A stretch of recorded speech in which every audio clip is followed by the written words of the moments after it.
Bonjour et bienvenue dans le podcast Haricots Verts, le podcast qui vous parle d'art, d'écologie et de verdure. Je suis Pauline Leroux, ingénieure agronome passionnée de plantes et je vous emmène à la découverte de la couleur végétale et de toutes ses applications. Que ce soit dans le textile, l'ameublement, l'artisanat, la décoration et dans d'autres domaines, chaque jeudi et samedi à 7h30, je vous propose des épisodes riches avec des invités passionnants pour approfondir le sujet de la couleur végétale sur toute la chaîne de valeur. Mon but, fédérer et démocratiser la couleur végétale dans nos vies. Alors, c'est parti, bonne écoute. Alors, bonjour à tous, je suis ravie d'accueillir sur le podcast Cindy Lombardi et Océane Jérôme de la marque Néprin. Bonjour les filles. Bonjour. Bonjour. Alors donc, on va commencer par vous présenter.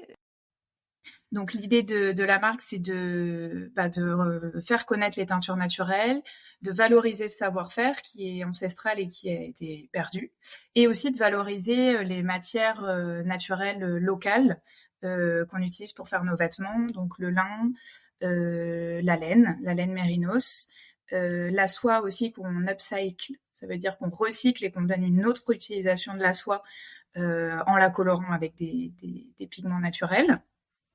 Et le cuir aussi qu'on upcycle pareil, donc c'est-à-dire qu'on prend des cuirs avec des défauts, on sélectionne les cuirs et après on en fait notre objet de maroquinerie. Donc pour résumer, Néprin c'est vraiment un projet made in France, local et artisanal aussi. Et puis, artisanal, puisque nous, on est artisanes et on s'entoure aussi d'autres artisans. Parfois, on ne crée pas toute seule l'objet entièrement. On crée des collaborations avec des gens qui partagent les mêmes valeurs que nous. On appuie des vraies rencontres aussi, avec des gens avec qui on s'entend bien, on aime le travail. Et du coup, on va développer ensemble un produit. D'accord. Voilà. Et alors, du coup, toi, Cindy, tu peux te présenter, du coup ? Oui. Donc, moi, je suis Cindy Lombardi. Comme le disait Océane, je suis aussi créatrice costume à côté. Donc, je fais les dessins, en fait, des costumes. Et après, souvent, je drive, on va dire, l'atelier couture, soit en embauchant des gens, soit en utilisant déjà un atelier qui existe dans les opéras, les théâtres. Et donc c'est comme ça qu'on s'est rencontrés avec Océane. C'est dans la formation qu'on a fait commune à l'ENSAT. Donc c'est une école à Lyon, une école de costume. Et donc Océane était en coupe, donc plus la technique couture, et moi en création. Et par la suite, on a fait des projets en binôme ensemble, parce que nos deux profils se complétaient. Et on a fait plein de projets ensemble, opéra, théâtre, voilà. Donc ça, voilà, moi c'est ma casquette costumière. Et sinon, pendant ces études-là aussi, je suis allée en Inde avec une autre amie et, pendant 3 mois. Et là, en fait, on a fait un stage en peinture naturelle à Munnar, dans le sud de l'Inde, à Aranya Naturel, ça s'appelle. Et j'en avais fait un petit peu avant en BTS textile à Olivier de Serres, mais c'était très peu. Et donc là, c'était vraiment une découverte. C'était une entreprise avec des employés handicapés, donc sourds et muets.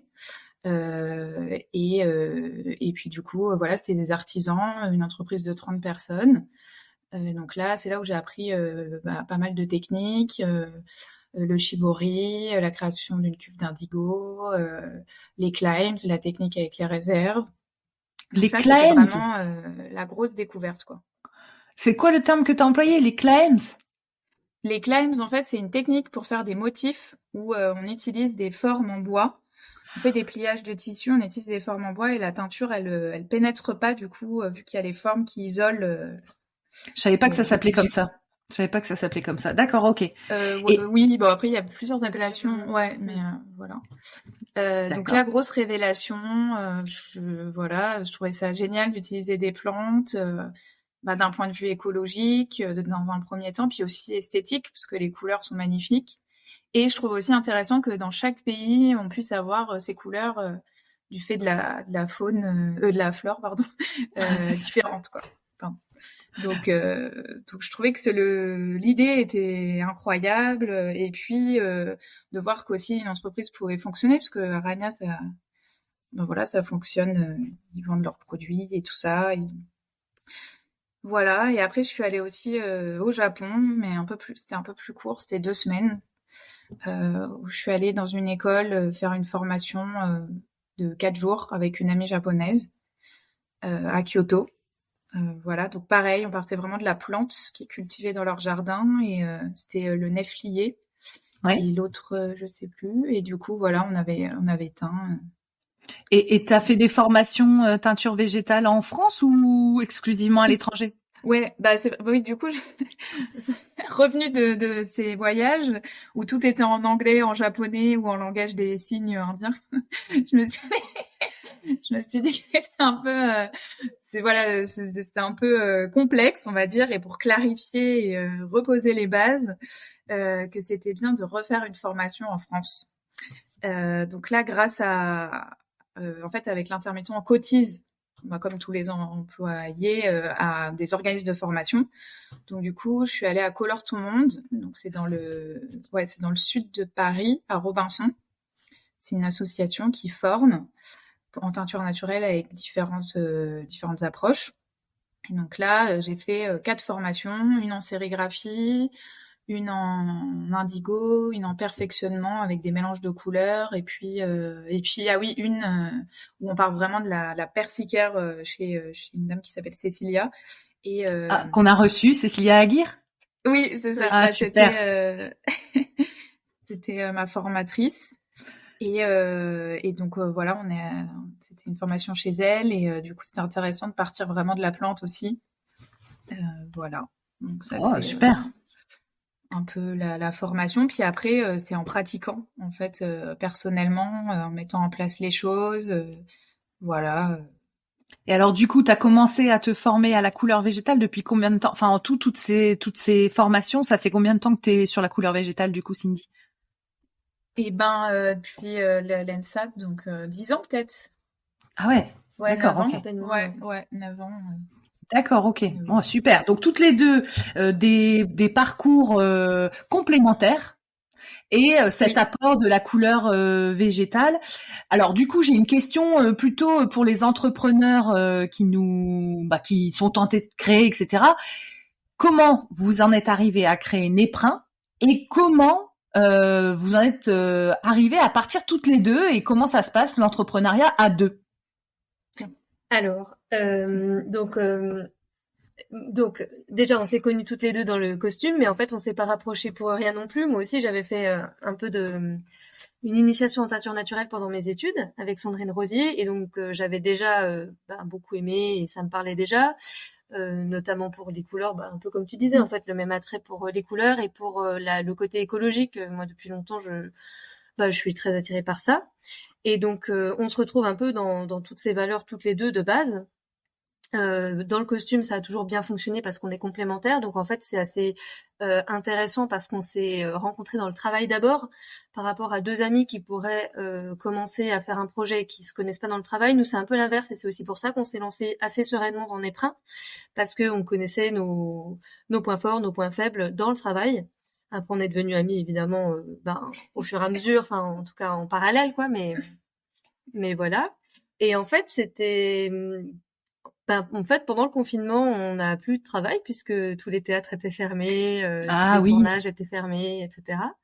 Donc, on a eu du temps, et ça faisait plusieurs années que Cindy me disait, qu'on parlait un peu de faire un truc un projet textile en couleur végétale, un peu sous forme de complément de revenus, parce que quand on est intermittente, on a pu travailler par intermittence.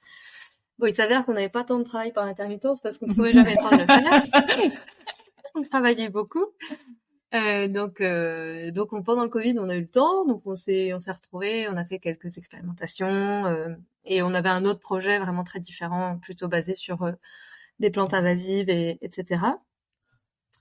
Et puis le travail a repris, on s'est remise à travailler, on a un peu laissé de côté. Quelques mois plus tard, ça s'est réarrêté pour deuxième confinement. Et là, Cindy a commencé à mettre en forme un peu un dossier de ce qu'on avait fait, de nos premières recherches, de nos premiers designs, etc. On était parti sur du linge de maison à la base. D'accord. Et pile à ce moment-là, genre une semaine après, moi je reçois un appel à candidature d'un incubateur textile habillement. C'est l'ENSAT qui me l'avait fait parvenir. Et du coup, je dis à Cindy, mais trop drôle, regarde, vas-y, on tente. Donc on a tenté, on avait 5 jours pour faire le dossier. Il y avait business plan, dossier de présentation, etc. Ouais. Donc on a bien carburé. Moi, je travaillais en même temps en plus. Et du coup, on l'a envoyé le dimanche soir à 22h. Et on a été prise 15 jours après. Ils nous ont Génial. appelés. Et en fait, ça a commencé 15 jours, 3 semaines après. Donc on n'avait pas de boulot à ce moment-là, ça tombait bien. Donc on s'est dit bon allez, on essaye. C'était quand même 6 mois, ouais. C'était 6 mois de formation à Paris. Ouais. On n'habite pas à Paris toutes les deux, donc mais bon, on a l'habitude d'y travailler, donc ça nous faisait pas trop peur. Et voilà, on s'est lancé. C'était un peu, des opportunités qui se sont présentées à ce moment-là et qu'on a saisies assez naïvement. Enfin. Et donc, on a commencé cet incubateur, ce qui s'appelle Jean-Luc François. C'est un incubateur textile, habillement, mode. C'est à Pantin. Et c'était vraiment super. On a fait 6 mois de cet incubateur. Il y avait 3 mois vraiment tous les jours. Et puis après, c'était plus un espace ouvert pour un atelier, pour expérimenter, etc. Et des interventions plus ponctuelles.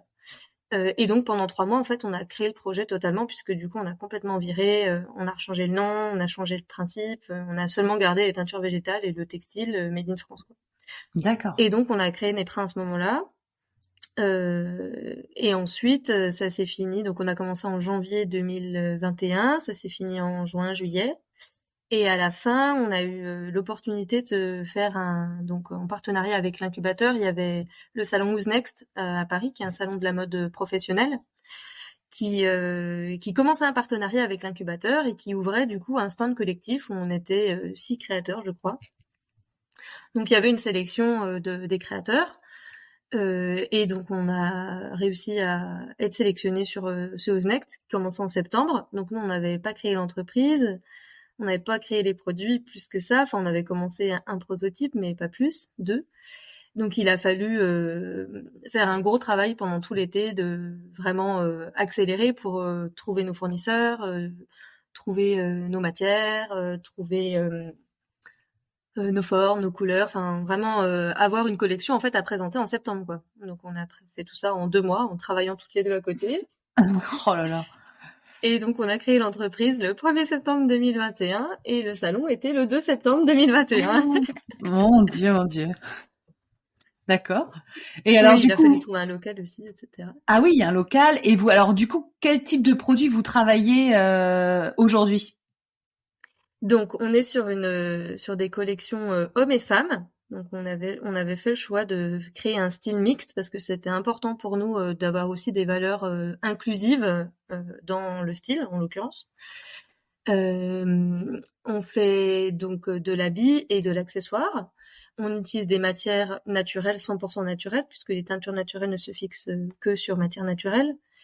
Et on a fait le choix du Made in France parce que c'était...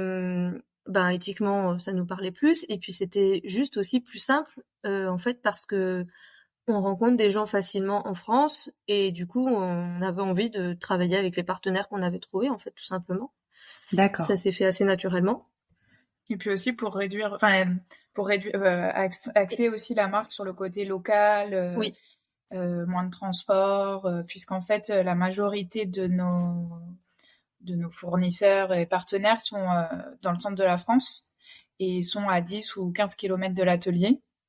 Donc du coup, ça permettait d'être assez proche et puis de réduire les coûts de transport. C'est ça. Voilà. Et vous êtes... notre atelier est dans la campagne Berrichonne, au centre de la France. Ah voilà, c'est ça que j'allais vous demander. Vous êtes basé où exactement ? Ah d'accord. Si on coupait la France en 4, on est au milieu. Ok, d'accord. Et Donc alors, on a commencé à cet endroit-là et on a trouvé des fournisseurs. Donc notre tricoteur est à côté de l'atelier. L'atelier d'insertion professionnelle qui nous fait une grande partie de la confection est aussi à 20 km de l'atelier, à Châteauroux. L'atelier d'insertion maroquinerie est aussi à Châteauroux. Enfin, on essaye vraiment de travailler trouver local. des partenaires locaux qui répondent à nos besoins et qui sont dans nos valeurs, en fait, surtout. D'accord. Et alors, si on reprend, quel type donc un style homme mixte, homme-femme, quelle matière vous travaillez? On a parlé du cuir, de la soie, de la laine, mérinos. Est-ce que vous en Du avez? coup, on a la laine mérinos, effectivement, donc c'est de la laine française qui est filée et tricotée en France en grande partie. Génial. Qui est tricoté en 0 déchet, c'est-à-dire que c'est tricoté en forme. C'est un peu le principe de notre tricoteur, de tricoter en forme, c'est-à-dire à la forme du pull, un peu comme on pourrait faire à la main. Et ensuite, c'est remaillé. Ce qui fait que c'est beaucoup plus solide, beaucoup plus durable. Il n'y a pas de chute de production parce que le mérinos français, c'est très cher et c'est précieux comme matière. Donc, c'est important de réduire, en fait, toutes les chutes qu'il pourrait y avoir qui sont pas utiles. D'accord. Et puis ça permet d'avoir un vêtement beaucoup plus confortable aussi, puisqu'il n'y a pas de surjet, il n'y a pas de polyester dans les fils, etc., etc. Donc cette laine mérinos, c'est celle-là. On a du lin qui est français, qui est soit dans nos débardeurs, donc ça c'est le nouveau produit de cette année, soit dans les vestes, qui fait la trame des vestes, coton bio, lin français. Là, le tissu, il est tissé en Franche-Comté. C'est ma région de naissance et j'avais entendu parler de ce tisseur il y a quelques années qui s'est établi à Étup et qui refait une manufacture de tissage un peu tout seul. Donc on a trouvé notre tissu là-bas. Donc coton bio tricoté à 3 pour les t-shirts et la soie c'est upcyclé, c'est-à-dire qu'on va chercher de la soie prêt à teindre. Donc c'est un peu la difficulté de la teinture, ça c'est toujours trouver du prêt à teindre. Ouais. Et donc on va ensuite la revaloriser parce que c'est des stocks dormants, c'est des soies qui ont pas été utilisées par leur premier acheteur et qu'on revalorise. Donc à chaque fois on a un peu des soies différentes, c'est jamais exactement les mêmes grammages, exactement les mêmes armures. Mais ça nous permet de faire des pièces uniques en fait. C'est ça aussi l'intérêt. Et t'as parlé du coton bio. Le coton bio n'est pas français du coup. Non. Non, il est travaillé en France, mais ouais, d'accord, ok. Oui. Oh. Donc vous travaillez globalement quasiment toutes les matières, hein? Oui. D'accord, toutes les matières naturelles, ouais. Ouais, non, c'est top. C'est rare pour le souligner. D'habitude, il y a quand même des spécialisations dans une matière. Vous êtes vraiment, comment on va dire, dans l'ouverture, c'est-à-dire même avec votre projet de faire homme-femme, votre projet d'inclusion, votre projet de plein de matières. Je trouve que déjà, ça montre que vous êtes vachement sur toutes les matières. Donc toutes les matières. Et comme type de vêtements, vous avez quoi? T'as parlé de débardeur, vous avez quoi comme On a en fait notre collection du coup pour l'instant on a beaucoup de hauts, on va dire. Là on est en train de développer le pantalon, mais sinon on a le kimono qui est en soie. On a la veste, inspiration veste de travail sans boutons, très simple pour une coupe épurée, un peu comme les kimonos aussi. On a le t-shirt, pareil.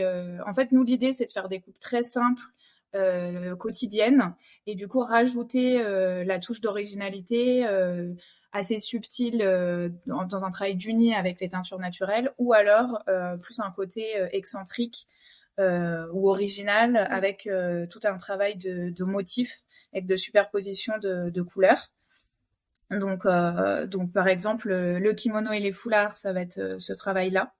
Et après, la veste, les t-shirts, les écharpes et les bonnets et le débardeur, ça va être plus simple. Après, les bonnets et les écharpes, il y a aussi le côté tie and dye, mélange de couleurs qu'on expérimente. Donc voilà, l'idée de la marque, c'est de travailler la subtilité des couleurs, sur des coupes simples, épurées, coupées bien ajustées, avec différentes tailles. On va du S au XL. Pour hommes et femmes. Pour hommes et femmes, voilà. Nous, on a envie en fait de proposer des vêtements qui puissent se porter tous les jours et en même temps avoir une gamme avec des motifs et en accessoires, on va dire plutôt les foulards pour pour dynamiser la tenue. Et, D'accord. Et alors maintenant qu'on a, donc moi je vois bien vos fibres, je vois bien les types de vêtements que vous proposez. Maintenant les couleurs. Comment, quelle plante vous avez choisi pour quelle couleur et comment vous vous êtes mis d'accord? Parce que quand on est seul, c'est facile de choisir ses couleurs. Quand on est deux, comment on fait? Vous vous êtes inspiré par, je En sais fait, pas, des cabinets. c'est simple. on a pris les plantes grand thym. En fait, en gros, D'accord.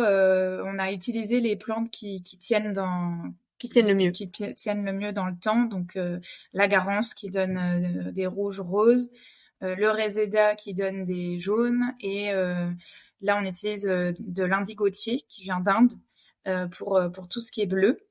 Et donc, dans un premier temps, on a fait ça. On a utilisé le campêche aussi. Et Ouais. après, en fait, on s'adapte au niveau aussi des clients. C'est-à-dire que le bleu, c'est une couleur que les gens adorent, notamment pour la veste qu'on propose.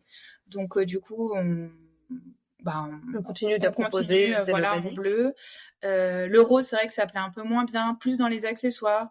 Donc, la garance, voilà, on l'utilise comme ça. Donc, nous, on a pris ces 3 ou 4 couleurs de base.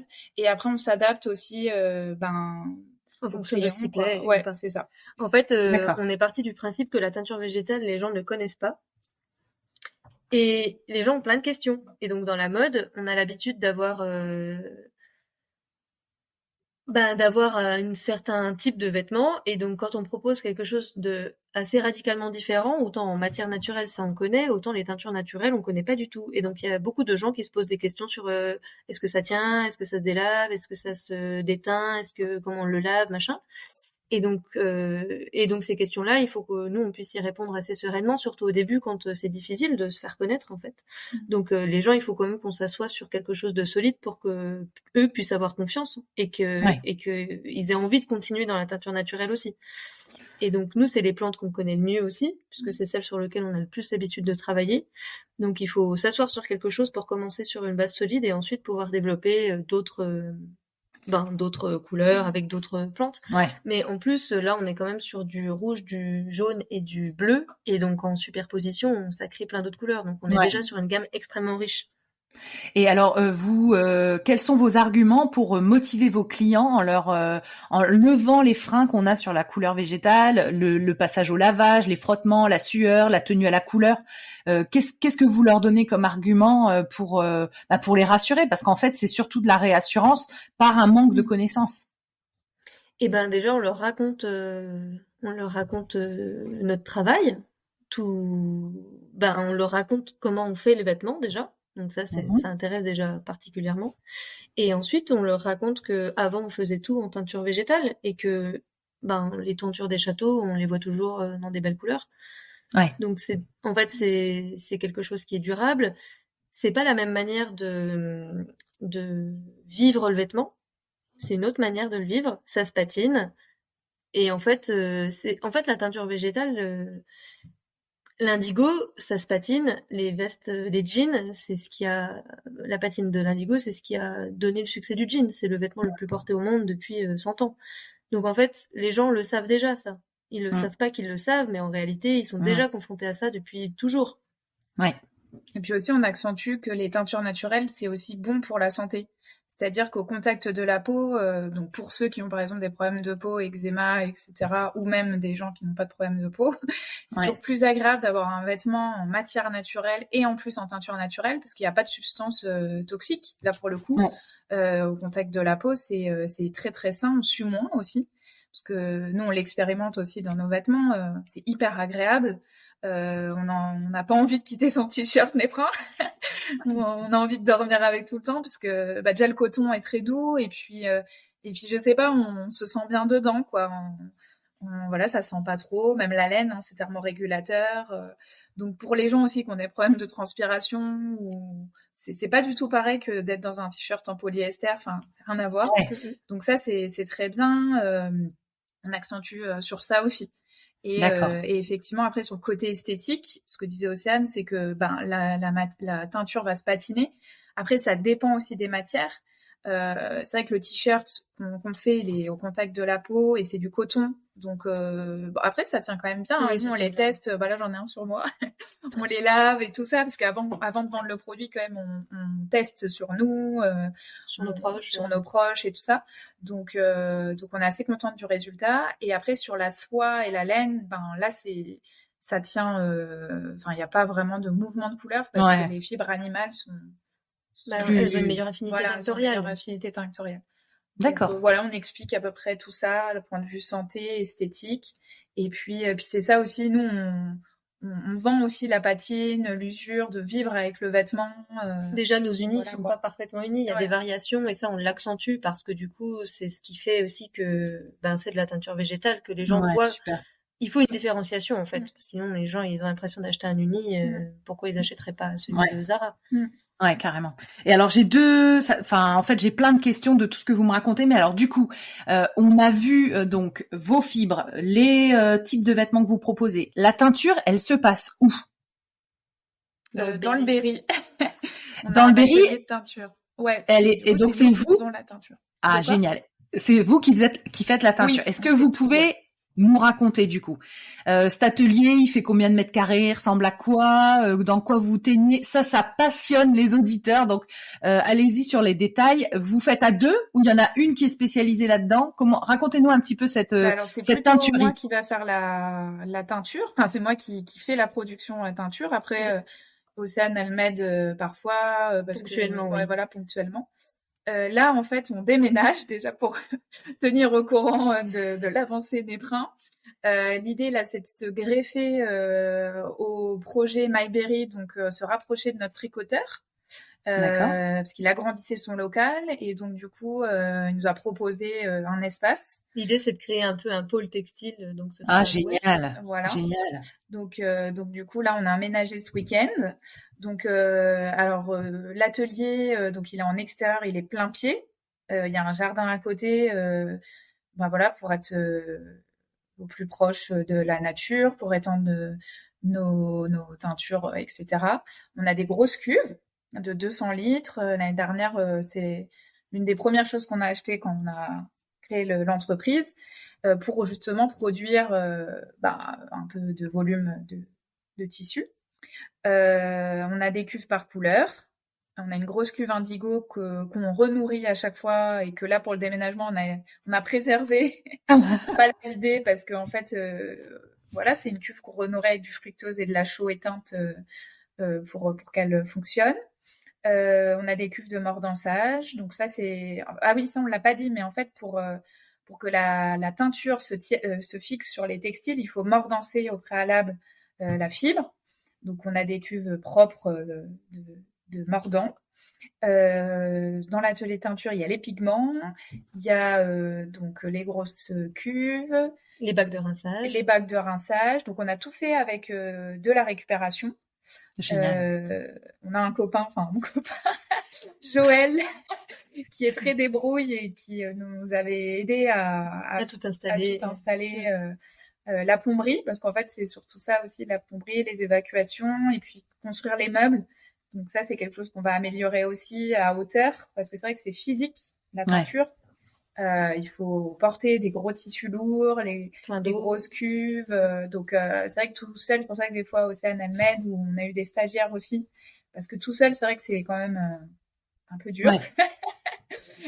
Donc, on essaie de penser à tout ça. Donc là, Océane, elle réfléchit aussi. Parce que tu aimes bien réfléchir à la technique, à l'agencement. Donc là, toi aussi, tu réfléchis à comment mieux aménager la production.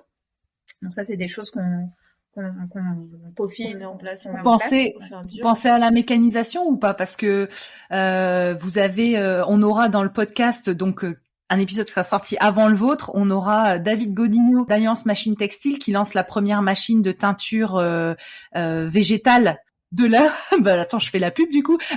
De la taille d'une machine à laver, en gros, et qui a plein d'aspérités, soit tambour, soit teinture. Enfin bref, c'est l'épisode. Alors attendez, je vous donne le numéro de l'épisode, comme ça vous l'écouterez. Évidemment, j'ai pas mes notes tout de suite. C'est l'épisode 31.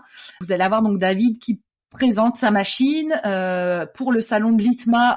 Vous allez voir que il y a plein de teinturières qui sont dans la même situation que vous, c'est-à-dire quelle est l'étape d'après. Restons dans l'artisanat, mais l'artisanat un peu mécanisé et facilitant, parce qu'il y en a plein qui me parlent de leur dos qui est un peu broyé avec les tissus lourds. Donc voilà, c'était ça ma question, c'est est-ce que du coup vous réfléchissez à une mécanisation ou à un En fait, Joël, donc le copain de Cindy, est très, c'est vrai, il est très débrouillard et du coup, lui aussi nous demande souvent comment il peut nous aider à améliorer. Donc c'est à nous de commencer à vraiment lui donner un peu les directives pour pouvoir y aller, parce qu'en fait c'est assez simple. Enfin là, il faut seulement acheter des matières et réfléchir à comment faire, et on pourra mécaniser.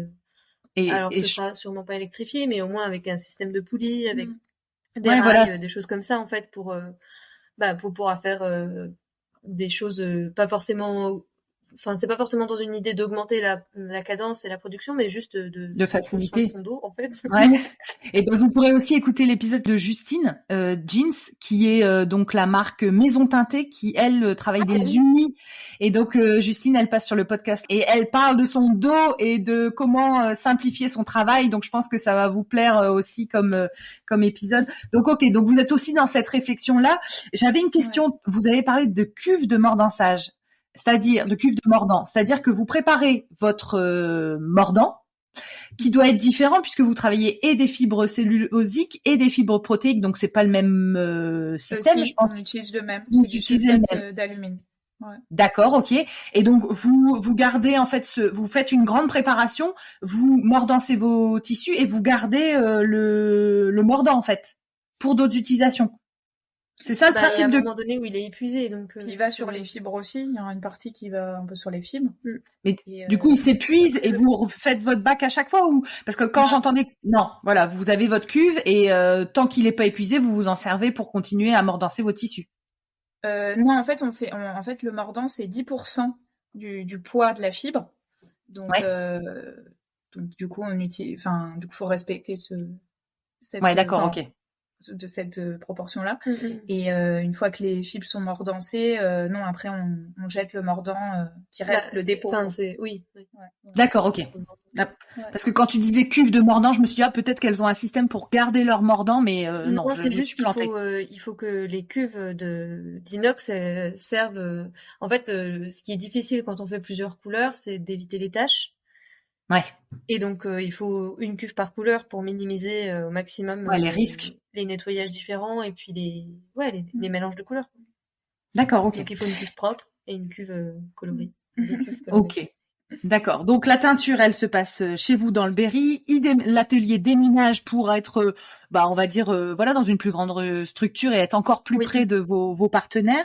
On n'a pas parlé de vos fournisseurs, de vos partenaires, votre écosystème à vous, Néprin. Les matières premières. Donc vous avez dit que vous travailliez la Garance, le Réséda et un indigotier, c'est dur, d'Inde. Du coup, tout ça, vous l'avez où? C'est qui vos partenaires pour vos matières premières? Est-ce que vous faites une partie des cultures? Est-ce que c'est pas du tout en projet? Comment ça fonctionne et qui sont vos partenaires? Eh ben à la base, le premier projet qu'on avait, c'était d'aller récolter des plantes pour les faire sécher et ensuite extraire le colorant. On s'est arrêté là parce que c'est deux métiers différents que d'être agriculteur et d'être extracteur de colorants. Donc nous, on a déjà énormément de choses à faire dans la teinture d'une part, le sourcing matière made in France prêt à teindre qui est extrêmement complexe avec des minimums de commandes qui sont pas ceux de gros industriels. Ouais. Ça c'est vraiment des points qui sont compliqués. Et le prototype couture, enfin on fait nos modèles, on crée tout de A à Z. Donc ça c'est déjà des points très longs. Et ensuite le côté entreprise qui est faut communiquer, faut gérer, faut qu'on fasse la compta, on fait tout en fait. Donc on peut pas en plus faire nos propres pigments, c'est juste pas du tout possible, surtout qu'on est costumières à côté toutes les deux. Donc ouais. Et donc vous travaillez sur des extraits ou sur des plantes fraîches ou sèches, comment vous fonctionnez? Sur des extraits avec greening. D'accord, Vous ok. les Oui, avez vous déjà les avez déjà On, interviewés. ouais. on les a eus, donc c'est l'épisode, alors attention, on fait travailler ma mémoire, le 9 et le 10. Il y a eu 2 épisodes avec Greening justement Oui, c'est sur ça. les extraits. D'accord, donc c'est eux qui vous fournissent vos extraits, Ouais. vous travaillez à partir d'extraits, parce que j'entends bien, vous faites tout toute seule, donc forcément vous pouvez pas être partout. Et puis même, Euh, c'est pour reproduire les couleurs, c'est quand même plus simple. Parce qu'on de a nos travailler par recettes de extrait. couleurs, et puis parce que partir de plantes, c'est trop Ouais, c'est plus aléatoire, quoi. Et puis il faut aléatoire. beaucoup Ouais. de plantes aussi parce que du coup, c'est là pour les plantes, c'est plante égale au poids de la fibre. Donc il faut quand même beaucoup Ouais, de plantes pour teindre. Voilà. d'accord. Et alors, Donc les extraits, donc c'est très bien. et alors donc les extraits, on a vu donc tout ce qui est mordant, etc. C'est pareil, c'est avec Greening, vos Ouais. mordants. Ok, les tissus, donc du made in France, prêt à teindre en France, c'est chaud quand même. Bah oui. C'est pour ça que, bah oui, c'est ça. C'est pour ça que c'est long de développer un produit aussi, parce que du coup, il faut trouver le partenaire, développer le tissu s'il y a besoin. Ben du coup, notre tissu de veste, donc comme je vous l'ai dit, ça se passe en Franche-Comté. Il est tissé en Franche-Comté, donc c'est chez Ouais, un jeune tisseur qui s'est lancé il y super. a 4-5 ans maintenant, qui s'appelle Manufacture Métis. Qui nous permettait d'avoir des métrages ben, qui étaient abordables pour nous en fait, Ouais, parce qu'on peut pas acheter 300, 500, 600 mètres de tissu c'est d'un coup. ça. La laine, donc c'est chez notre tricoteur qui, pareil, pouvait nous permettre de commencer avec Elle vient de peu Fonty, de, la laine. Ouais, Fonty. peu de Oui, pièces, la maison donc c'est chez Fonty. Fonty. Ouais. D'accord, ok. La soie, donc elle est upcyclée, donc ça dépend aussi de ce qu'on trouve. De ce que vous trouvez, d'accord. Donc il y a aussi toute On a cette différents partie de fournisseurs. recherche en permanence de trouver les stocks dormants de Bah, que soie, pour par la soie, exemple. que pour Ouais, après d'accord. là, du coup, le tissu chevron Oui. de Manufacture Métis, c'est ok quoi. Et la laine, bah c'est pareil. Et non, c'est vraiment la soie et le cuir, parce Oui, que pour l'instant, on utilise du cuir upcyclé. C'était notre premier prototype là. Le sac banane, c'est la nouveauté, on va dire. Ça fait 1 an qu'on développe le produit, parce qu'on avait fait un prototypage avec les Compagnons du Devoir l'année dernière à Paris.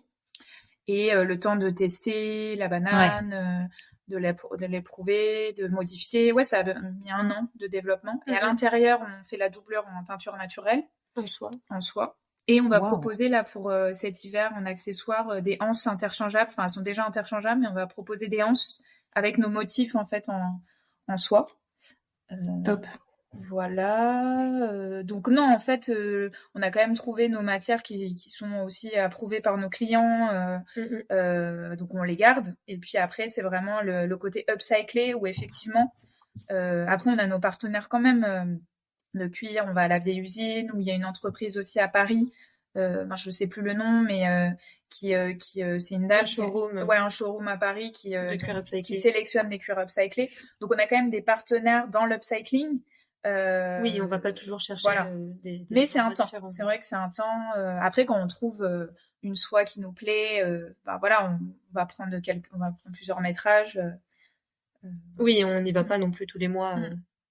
Et le fait de teindre est-ce que vous teignez pièces, c'est-à-dire vous avez confectionné votre t-shirt, vous le teignez, ou est-ce que des fois vous faites des métrages et ensuite vous travaillez la pièce, vu que vous êtes doué vous là-dessus, c'est votre cœur de métier d'aussi confectionner. Vous faites les deux ou vous êtes plus dans un En fait, pour les vêtements, on confectionne le vêtement avec du fil coton. Donc la pièce est prête à teindre totalement, et ensuite on la teint. Ce qui permet d'avoir justement toutes ces petites variations et d'avoir des tie and dye en fait. Cindy elle fait notamment on a un t-shirt avec une tache, ça c'est pas possible de faire ça en coupé cousu et teint avant. Et la teinture au métrage, c'est la soie. On fait ça pour la soie, oui, pour les kimonos. Et alors vous arrivez Ouais, parce que voilà, c'est ce que j'allais dire, un kimono dans ma tête, mis à plat, ça fait quand même une sacrée pièce de tissu. Et du coup, vous arrivez à teindre dans vos cuves des métrages, non, je sais pas, 5 mètres. Vous précoupez, d'accord, ok. Mais après, avec les pliages, ça gagne quand même de l'espace, parce que nos motifs, on fait avec des pliages. Donc du coup, on plie le tissu, donc c'est pas un métrage. Et puis la soie aussi, c'est plus fin. c'est plus facile à teindre que la moins laine qui est plus encombrant, ouais. lourde Ou le quand coton. on est au D'accord. coton, ouais. Oui. Les vestes, par Ok. exemple, en XL, en indigo, ça c'est physique parce que c'est une grosse pièce de tissu. Donc, puis c'est épais, le tissu il est épais, donc il faut plusieurs bains pour que vraiment le pigment rentre. La soie, Ouais. c'est quand même plus simple physiquement, on va dire.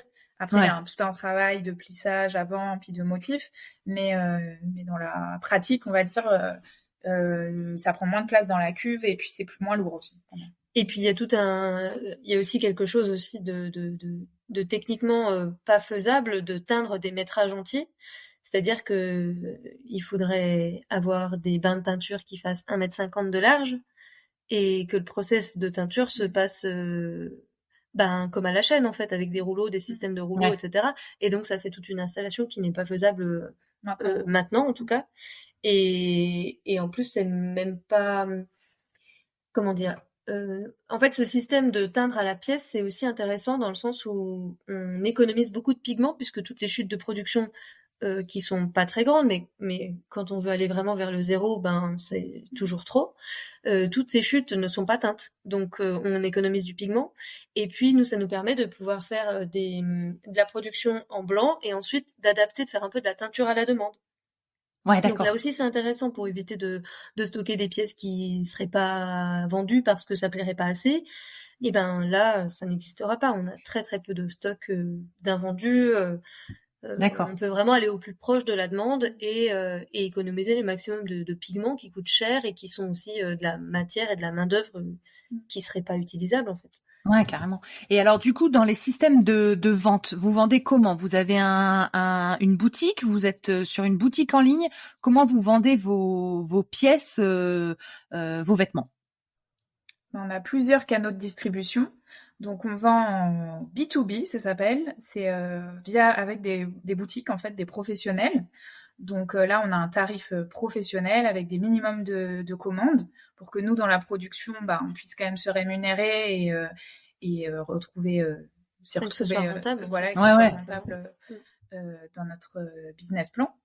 Mhm. Donc là, on a quelques boutiques qu'on a justement rencontrées à Ouznex et aussi en démarchant plutôt spontanément. Donc on a l'Habit Français qui est à Paris. Donc là, on a pas mal de pièces là-bas et on aime beaucoup travailler avec Catherine parce qu'elle partage aussi nos valeurs. Elle prône le Made in France, l'écologie, le upcycling. Donc c'est très intéressant. La première cliente, c'était en Bretagne, à Auray. Elle a les vestes. On a Granville qui ont les vestes, les foulards. Gap, elle avait les bonnets. Et Bordeaux, les foulards. Donc ça, c'est des personnes qu'on a rencontrées via le salon professionnel.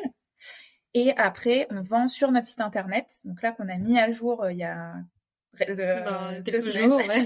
avec la nouvelle collection. Où donc, voilà, là, c'est sur vraiment internet, donc avec des photos précises des produits. Et aussi récemment, on est sur WeDressFair. Donc c'est une plateforme éco-responsable. Donc on peut retrouver nos produits sur cette plateforme. Et après, on vend aussi en direct nous-mêmes. Donc l'année dernière, on a fait des pop-up, le marché de Noël de Lyon.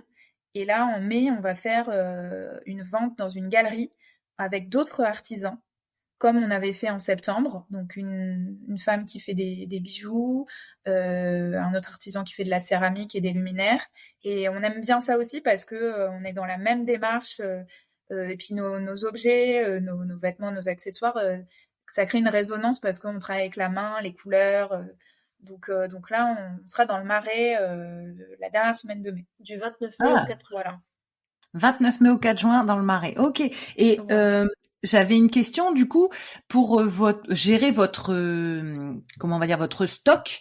Est-ce que vous faites des précommandes par exemple pour les vestes? Tu disais bah voilà, ça sert à rien de teindre des vestes trop en avance si ça plaît pas, etc. Est-ce que vous faites un système de précommande pour ensuite teindre quand c'est sur votre site internet, ou est-ce que vous avez toujours un stock de vos pièces de je sais pas 2-3 pièces? Comment vous fonctionnez pour vous organiser là-dessus?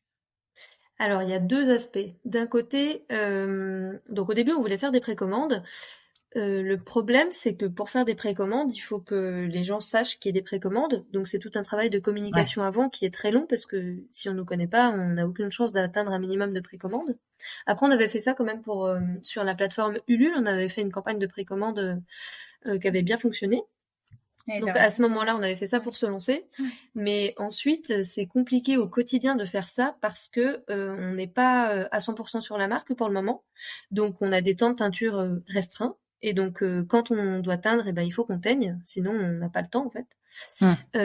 Et ensuite, bah voilà, je crois que c'était les deux aspects. c'est vrai que la précommande c'est difficile à mettre en place parce qu'en fait c'est beaucoup sur l'ordinateur, donc c'est sûr que c'est un temps, c'est de la vente. En fait, on remarque aussi que la vente sur Internet, peut-être ça sera on vend un peu sur notre site, mais on vend beaucoup plus en direct parce que les gens ont besoin de voir, ont besoin et d'être rassurés. C'est pour ça qu'on avait choisi les boutiques d'ailleurs. Exactement, et ont besoin de voir le produit parce qu'on a une gamme de prix quand même aussi qui est un peu élevée.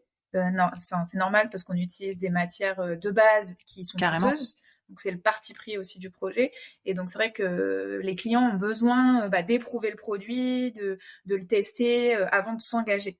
Donc on a des ventes quand même sur Internet, mais c'est vrai que c'est pas l'essentiel. Que c'est vraiment plus fluctuant les ventes en direct. D'une part, quand c'est nous, les gens adorent nous rencontrer parce que on explique le projet, c'est voilà, ils peuvent poser toutes les questions qu'ils veulent et ils ont toutes les réponses vraiment précises parce que c'est génial. On est très transparent surtout. Et puis voilà, c'est vrai qu'on on travaille sur la couleur et les matières, donc c'est aussi difficile, même si on travaille avec des photographes doués, c'est quand même difficile de rendre la couleur sur l'ordi. Enfin, c'est un autre. Et puis on a besoin aussi d'avoir un stock. Alors quand on parle de stock, on n'est pas du tout dans les mêmes proportions que les stocks qu'on peut imaginer dans la fast fashion. Nous, un stock, c'est 15 pièces. Hein. Ouais, non, mais c'est parce que, c'est du boulot, c'est pour ça. Ouais. Non, mais c'est clair, c'est un gros stock, ouais, carrément. D'accord, ok. Et donc, on a besoin d'avoir un stock minimum parce que du coup, il faut quelques pièces par taille et par couleur. Donc, déjà, ça fait énorme. Et puis, quand une boutique nous commande des pièces, il faut pas qu'on lui dise, OK, mais dans 6 mois. Il faut être un peu réactif parce que du coup, il faut que, il faut que ça fonctionne quand même un peu au début. Donc, on investit, on fait un petit stock et puis comme ça, on peut être réactive. L'habit français, c'est souvent qu'elle nous dit là j'ai besoin d'une veste blanche machin en taille M. Ça marche bien. Est-ce que vous en avez 2? Si on doit faire de la teinture à chaque fois qu'on nous demande, c'est compliqué. C'est pas rentable, ça prend trop de temps et puis c'est trop long en fait. Ouais, d'accord. Ok, c'est super clair. J'aimerais bien aussi un œil sur vos clients. Quel type de clientèle vous avez? Est-ce que c'est des gens qui sont très sensibles à l'écologie ou très sensibles au Made in France, ou vous avez des gens qui découvrent en vous voyant dans un pop-up et qui se disent waouh, la teinture végétale canon. Quels sont les types de personnes qui vous achètent vos vêtements en fait aujourd'hui? Il y a les 3. Je dirais qu'il y a plusieurs. En fait, il y a plusieurs clientèles. On l'a vu quand on a fait le marché de Lyon. Donc tout ce qui est soie, c'est quand même plus féminin parce qu'on fait des chouchous en soie, des foulards. Donc là, c'est très féminin. Et après, on a tout ce qui est laine mérinos où là, on touche aussi des personnes. Donc là, la soie, je pense que c'est plus esthétique. Vraiment les couleurs, les personnes vont aimer, mais je dirais pas que c'est parce que c'est des teintures végétales. Ça va vraiment être parce que la couleur est chatoyante, c'est le coup de cœur. Et après, quand on explique, les gens disent c'est un plus, on va dire. Mais ça va pas être, ça va être plutôt l'aspect esthétique. D'accord. Voilà. Après, pour tout ce qui est laine mérinos, on touche quand même pas mal les randonneurs. Donc ça va plus être des personnes sensibles à la nature, qui connaissent la laine mérinos. Et pareil, c'est une plus-value, la teinture naturelle, parce que les gens connaissent pas, quoi. Et puis ça leur permet d'avoir un vêtement un peu technique, mais qui soit beau à porter un peu tous les jours, parce qu'ils ont pas envie la plupart des gens n'ont pas envie d'avoir 45 bonnets chez eux. Et après, les vestes, la veste bleue, là, les gens sont intrigués par l'effet assez subtil, du travail de patine qu'apporte la teinture naturelle, avec comme des variations. Donc là, ils vont poser la question, ça va les questionner, on va dire, cet aspect esthétique, et on va expliquer que c'est de la teinture naturelle. Mais vu que les gens ne connaissent pas d'un prime abord, ils se questionnent sur les couleurs. C'est vrai qu'à chaque fois, ils se disent tiens, c'est des couleurs qu'on voit pas souvent, c'est chatoyant, c'est chaleureux. Mais c'est vrai que ça va être d'un point de vue d'abord, j'ai l'impression, esthétique. Et après, on va expliquer le projet. Soit, effectivement, on va avoir des questions genre est-ce que ça va tenir au lavage, etc. Soit les gens trouvent ça hyper original et nous disent ah mais c'est génial, on savait pas qu'on pouvait teindre avec des plantes. Ouais, d'accord. Voilà. Et puis la clientèle, ça dépend aussi de l'endroit où on vend. C'est-à-dire qu'au marché de Noël, il y a tout le monde qui passe devant un stand du marché de Noël. Donc tout le monde peut être soit intéressé effectivement par le travail artisanal parce qu'on était dans l'année des artisans et donc ils prêtent un regard un peu plus particulier à comment sont faites les choses, etc., des explications. Ou alors c'est le moment du cadeau, on trouve un truc chouette à faire à ses proches. Ou alors pour soi, on a eu quand même la moitié des ventes qui étaient pour les personnes qui achetaient au moment du marché de Noël. Donc c'est aussi un coup de cœur, un cadeau de soi à soi. Par contre, à l'habit français, par exemple, les gens y vont parce que c'est du made in France. Donc là, les gens sont sensibilisés au prix, aux matières, et puis ils sont intéressés par la valeur, en fait, en l'occurrence du made in France, en plus des autres. Donc en fait, nous, on cherche aussi, enfin les boutiques en tout cas qui sont intéressées par nos produits, c'est des personnes qui partagent nos valeurs et donc leurs clients eux-mêmes partagent les valeurs. Donc on a un peu, ça dépend vraiment de où on vend. Ça marche pas mal dans les grandes villes, notamment c'est vrai que Paris, vu qu'il y a des touristes aussi à Paris, donc c'est vrai que ça plaît parce qu'il y a le travail de la main. Du Made in France. Ouais, du Made in France. L'objet un peu unique qui plaît toujours. Et puis c'est vrai que dans les grandes villes aussi, il y a aussi à Paris, c'est la capitale de la mode, il y a l'aspect innovant, donc c'est bien. Après Lyon, ça a bien marché aussi. Oui. On a fait une vente aussi dans le Berry parce que vu qu'on a notre production ici, on avait vendu quelques trucs, mais c'est vrai que dans le Berry, c'est plutôt la production et après on va vendre plutôt dans les grandes villes, quoi. Et puis dans les grandes villes, les gens ont aussi un porte-monnaie plus important, donc ça c'est un aspect qui est important pour la couleur végétale. Pratique. Ok. Bon, donc on a bien répondu à tous ces aspects-là qui moi m'intéressaient. Je voulais savoir si, point de vue transmission, rapidement, qu'est-ce que vous faites en fait pour transmettre tout ce que vous savez sur la confection de vêtements et la couleur végétale. Est-ce que vous accueillez par exemple des stagiaires ou qu'est-ce que vous faites pour un peu faire perdurer ce savoir-faire?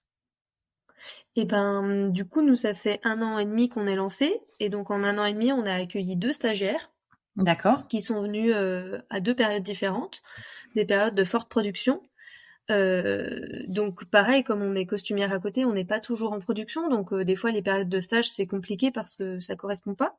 Donc on a beaucoup de demandes, mais on peut pas toutes les accueillir parce qu'on n'a pas toujours le temps, la place et le travail à fournir. Donc on a réussi quand même à en avoir, à en avoir 2. Et donc là, le deal, c'est on vous apprend et puis vous nous filez un coup de main. Donc la transmission se fait dans le partage. On les a emmenés à chaque fois chez nos fournisseurs.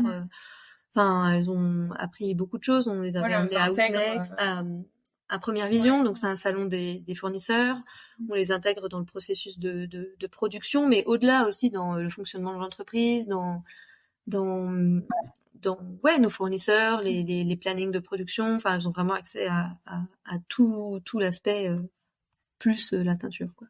D'accord. Et après, là, on va faire aussi, justement, dans la boutique à l'habit français, le 17 juin, donc c'est un samedi à Paris, donc c'est vers l'Odéon. Et donc là, on va proposer un atelier où nous, on fabrique les chouchous et les foulards non teints. On va juste les mordancer. Et après, on va proposer un atelier Garance où on va faire une cuve avec les clients. Et c'est eux qui vont devoir teindre leurs chouchous, leurs foulards avec des techniques de motifs qu'on aura préparées. Et voilà, comme ça permet d'expliquer aux gens rapidement, d'expérimenter, de voir comment ça se passe dans la boutique où on vend. D'accord, ok. Alors maintenant, j'aimerais bien qu'on parte sur la partie inspiration. Quelles sont vos sources d'inspiration à toutes les deux au niveau de la couleur végétale? Où est-ce que vous trouvez des sources d'inspiration? Bonne question. En fait, nous, l'inspiration, on va le trouver un peu spontanément. C'est-à-dire que du coup, c'est peut-être plus moi qui gère cette partie-là, plus la direction artistique. Là, par exemple, pour cet été, on s'est inspiré plutôt des palais andalous, avec une ambiance tropicale. Donc, on a pris nos photos sur des feuilles.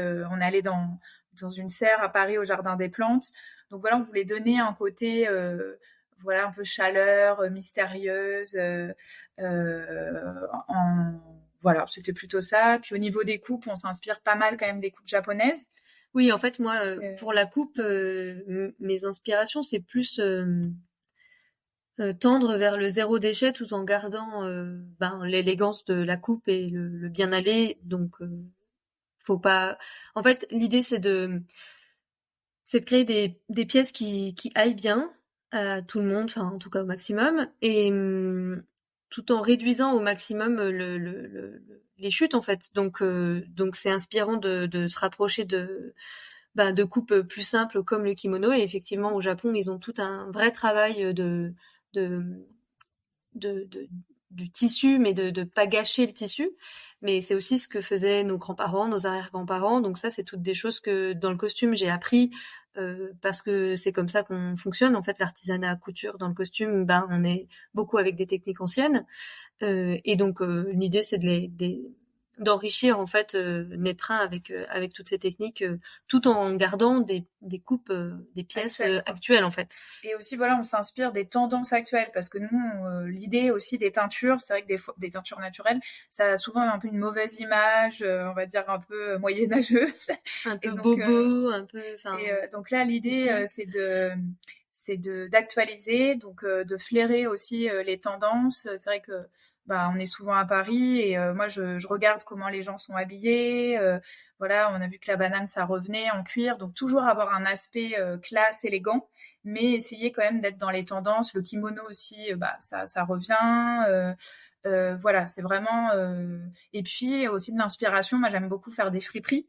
Donc aussi regarder les coupes qui se font, reprendre des choses, ou aussi des vêtements qu'on porte souvent nous, qu'on aime et qu'on a envie de développer, de modifier. Donc voilà, dans l'inspiration, ça se puise. Il n'y a pas une inspiration, c'est un peu, on est poreuse en fait, à ce qui se passe autour de nous. Regarder voilà ce qui est tendance, les gens comment s'habillent.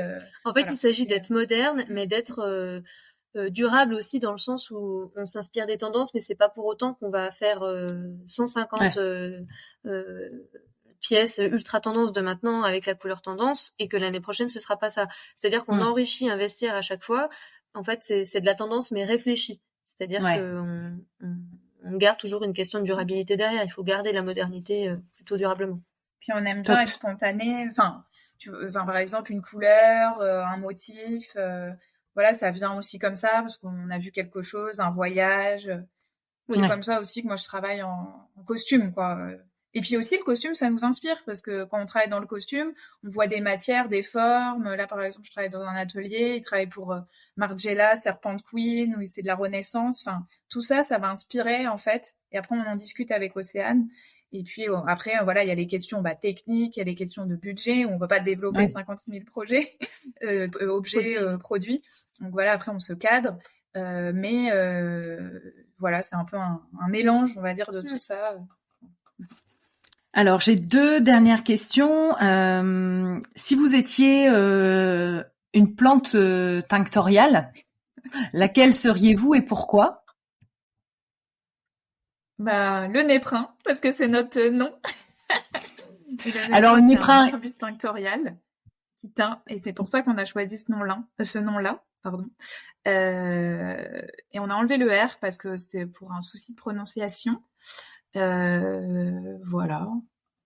D'accord. Quels sont les prochains projets pour vous ? Qu'est-ce qu'on peut vous souhaiter ? Qu'est-ce que vous avez en tête pour la suite ? Racontez-nous un petit peu. La durabilité.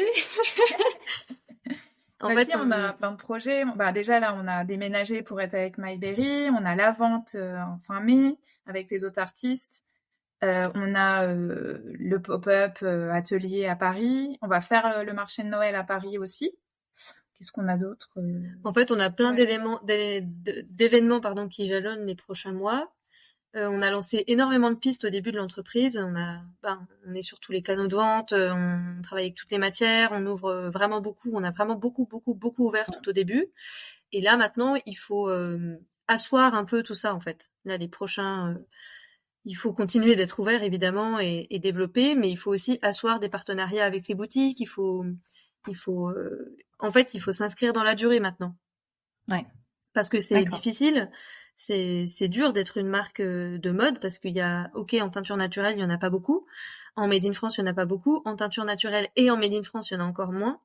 Mais il y a tout le reste, en fait. Et tout le reste, les gens s'habillent, en fait. Donc, le pouvoir d'achat diminue de plus en plus.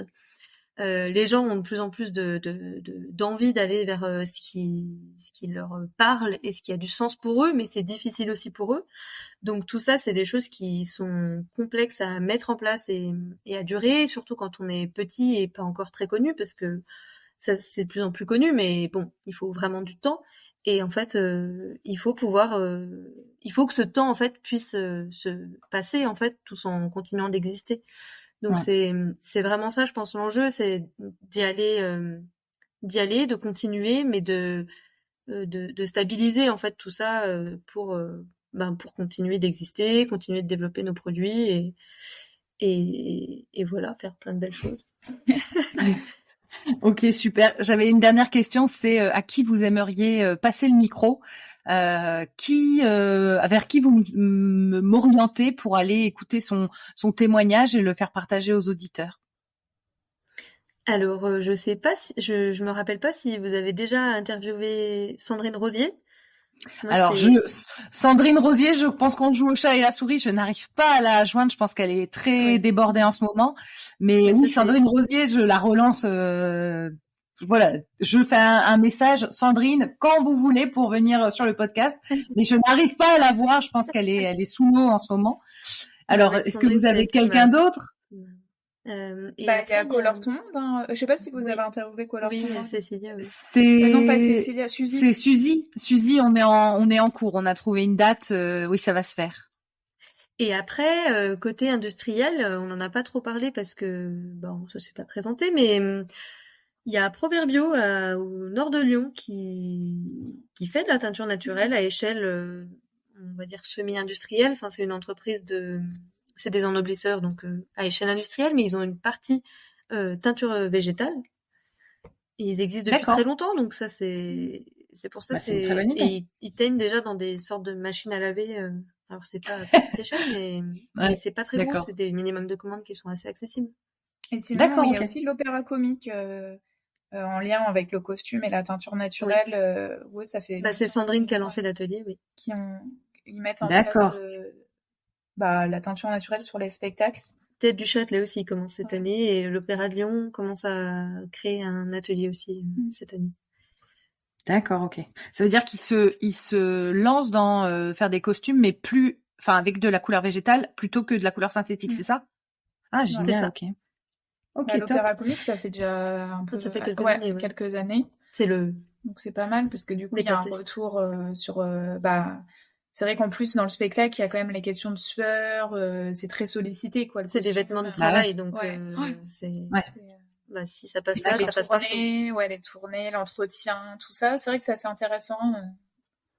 D'accord, je vais. Mais au niveau du test des couleurs, c'est pas mal. Ouais, super, c'est une très bonne idée. Est-ce que vous avez toutes les deux un petit mot de la fin ou est-ce que vous voulez qu'on s'arrête là? Ouais. Vive la nature. Et les couleurs. Et la couture. Je vous invite à me rejoindre sur ma page Instagram Arécovert, ARTECOVERT, pour y découvrir le nom des prochains invités. Je me permets de vous rappeler que la seule manière de soutenir ce podcast est de le noter et le commenter sur la plateforme d'écoute de votre choix. C'est ainsi qu'on arrivera à faire porter la voix de ces passionnés de la couleur végétale. Merci à tous!